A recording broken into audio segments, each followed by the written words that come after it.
In this tutorial, we're going to show you how to do a manual app data backup on Windows 10.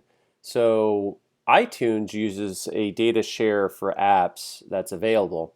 You just got to plug it in, make sure your device is trusted with that computer, because watch the screen on your device. If it doesn't show up, that's likely the problem. You should see an iPhone or an iPad appear up here. Once you do, we go ahead and click that. And this is just an overall summary of your device. What we're going to do is we're going to click Apps. And give it a second and all your apps should start to appear. Now, what we're going to do is we're going to scroll down using, now notice we got two sets of toolbars or scroll bars here. We're going to scroll down on this toolbar. And notice what we're going to do is we're going to click Posture. Now, if you're scrolled all the way down here, if you have a lot of apps, notice that you don't see anything here. So what we got to do is we're going to have to scroll back up after it's selected. Notice that we have all these files.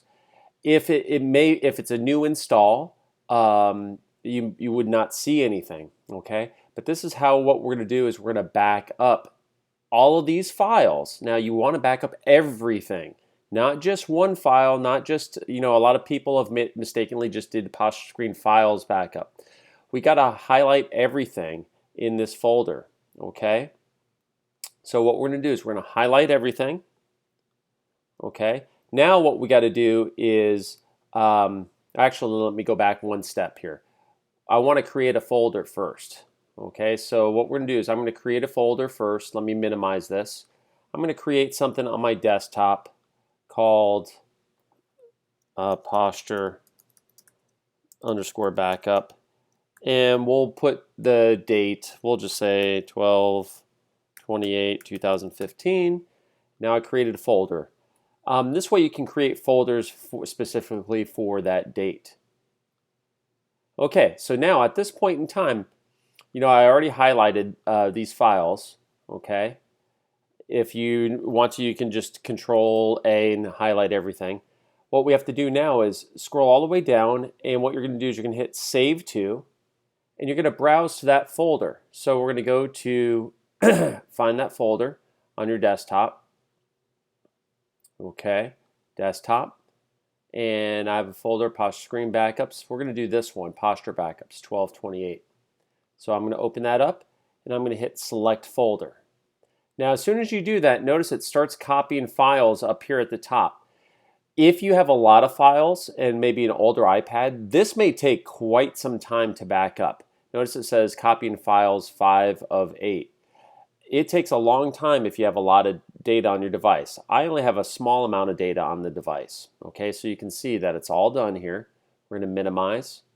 And just to check, we're going to make sure that we have all those files. Notice we have all those files that are in here. Okay, so you got to make sure that your backup includes all those files. If it doesn't, chances are you're going to have a corrupted restore. You need everything, and you won't have a chance in restoring your data if you miss that. And the first thing that you would know is when you go to restore the data, if you're missing posture images of your clients, something went wrong with your backup process. Okay, because that means that all the individual files, not all of them copied over. Either you disconnected your device too early, or when you were restoring, you disconnected your device too early. In one of those situations. Otherwise, it would be identical data within PostureScreen Mobile. Remember that what you're going to do is on your new device, you're going to follow the mechanisms on to restore the data, which is in the next video. Okay, for other information, please reach out to us at support@posturescreen.com. Thank you.